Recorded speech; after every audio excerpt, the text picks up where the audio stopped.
Guys, स्वागत है आपका अपने YouTube चैनल स्टडी विद अमन कुल में। आज हम लाए हैं शिक्षा निदेशालय राष्ट्रीय राजधानी क्षेत्र दिल्ली की कार्यपत्रक नंबर 14 जो कि क्लास 8 के बच्चों के लिए। विषय आपका सामाजिक विज्ञान है। राजनीतिक और सामाजिक जीवन की बुक से है। डेट है जिसकी 8 सितंबर 2021।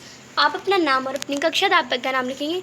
आज हम अपना पार्ट 8 हत्याकरण से निपटना, तो इसमें हम कुछ टॉपिक्स कवर करेंगे, जैसे मौलिक अधिकारों का उपयोग कैसे करते हैं वो।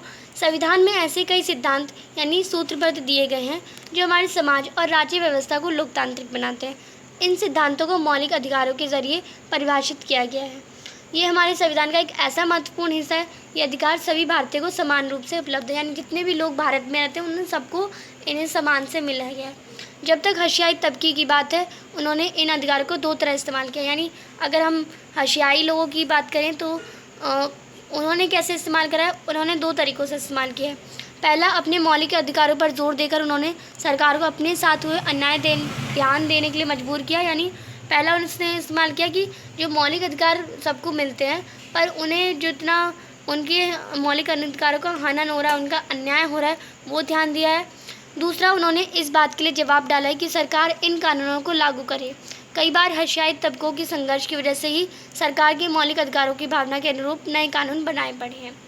अब संविधान के अनुच्छेद 17 के अनुसार ये बताइए कि अस्पृश्यता यानी छुआछूत का उन्मूलन किया जा चुका है, यानी छुआछूत है वो ख़त्म कर दी जा चुकी है।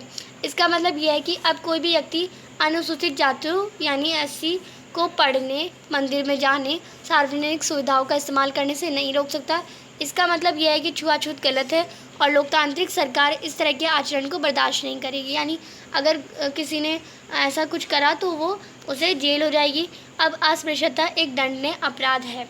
अनुच्छेद जो संविधान का अनुच्छेद 15 है, उसमें कहा गया कि भारत के किसी भी नागरिक के साथ धर्म, नस्ल, जाति, लिंग, जन्म स्थान के आधार पर भेदभाव नहीं किया जाएगा। समानता के आधार पर हनन होने पर अनुसूचित जाति इस प्रावधान का सहारा लेते हैं।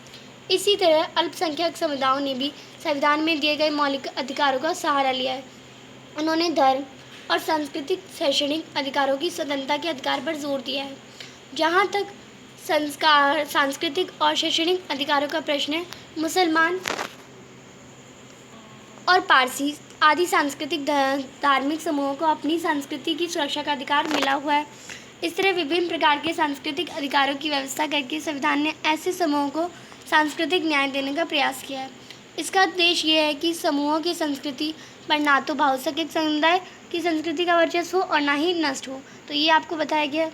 आगे सामाजिक न्याय का प्रोत्साहन भी हुआ है, जैसे संविधान को लागू करने के लिए राज्य और केंद्र सरकार जनजातीय आबादी वाले भरी अनुसूचित जाति आबादी वाले इलाकों में विशेष प्रकार की योजनाएं लागू करती है। जैसे कई स्थान हैं अनुसूचित जाति यानी SC और आदिवासी को सरकार की ओर से मुफ्त या रियायती दरों पर छात्रावास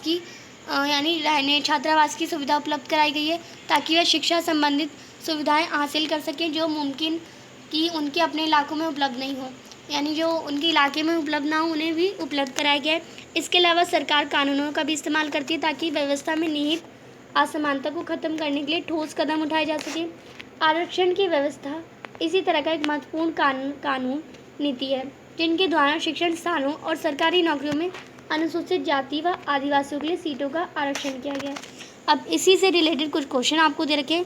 3 ईजी से क्वेश्चन आपको दे रखे हैं। प्रश्न नंबर 1 है, हशियाई तबके के लोग ऊपर किए गए अन्यायों के विरोध मौलिक अधिकारों का प्रयोग किस प्रकार कर सकते हैं। तो आप इसका आंसर करेंगे। पहला, अपने वो दो तरीके से इन अधिकारों का इस्तेमाल कर सकते हैं। पहला, अपने अधिकारों पर जोर देकर उन्होंने सरकार को अपने साथ हुए अन्याय पर ध्यान देने के लिए मजबूर कर सकते हैं। दूसरा क्या कर सकते हैं, उन्होंने इस बात के लिए दबाव डाला है कि सरकार इन कानूनों को लागू करे। प्रश्न नंबर 2 है, राज्य सरकारें और केंद्र सरकारें सामाजिक न्याय को किस प्रकार प्रोत्साहित करती हैं। तो राज्य और केंद्र सरकारें जनजातीय आबादी वाले या भरी अनुसूचित जाति वाले आबादी वाले इलाकों को विशेष प्रकार की योजनाएं लागू करती है। जैसे कई स्थानों पर अनुसूचित जाति और आदिवासियों को सरकार की ओर से मुफ्त या रियायती दरों पर छात्रावास की यानी शिक्षा की सुविधा उपलब्ध कराई गई है। प्रश्न नंबर 3 है, आपको संक्षिप्त में टिप्पणी लिखनी है। भारतीय संविधान का अनुच्छेद 15 पे और भारत संविधान का अनुच्छेद 17 पे आपको लिखना है। तो आप इसका आंसर करेंगे।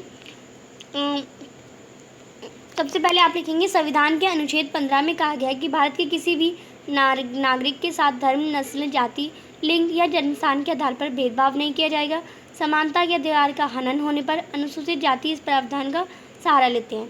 प्रश्न नंबर और इसमें बी पार्ट को आपको संविधान के अनुच्छेद 17 को बताना था।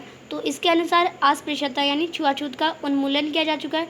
इसका मतलब यह है कि अब कोई भी व्यक्ति अनुसूचित जातियों को पढ़ने, मंदिरों में जाने, सार्वजनिक सुविधाओं का इस्तेमाल करने से नहीं रोक सकता। तो ये थी आपकी आज की वर्कशीट। आई होप आपको अच्छे से वर्कशीट समझ आ गई होगी। अभी तक आपने मेरे चैनल को सब्सक्राइब नहीं किया है तो प्लीज़ मेरे चैनल को सब्सक्राइब ज़रूर करें और उसके बाद आने वाले बेल आइकन को प्रेस करें, जिससे आपको हर वीडियोस की नोटिफिकेशन टाइम से मिलती रहे। हम आपके लिए इतनी मेहनत करते हैं तो आप एक सब्सक्राइब तो ज़रूर कर सकते हैं। आपके एक सब्सक्राइब से मुझे बहुत खुशी मिलती है। ये वीडियो अच्छी लगी तो इसे लाइक करिए, दोस्तों के साथ शेयर करिए और आपने अभी तक हमारा टेलीग्राम ग्रुप ज्वाइन नहीं किया तो आप उसे ज्वाइन कर सकते हैं। साथ ही आप हमें इंस्टाग्राम पे ही फॉलो कर सकते हैं। Thanks for watching video. Bye bye guys.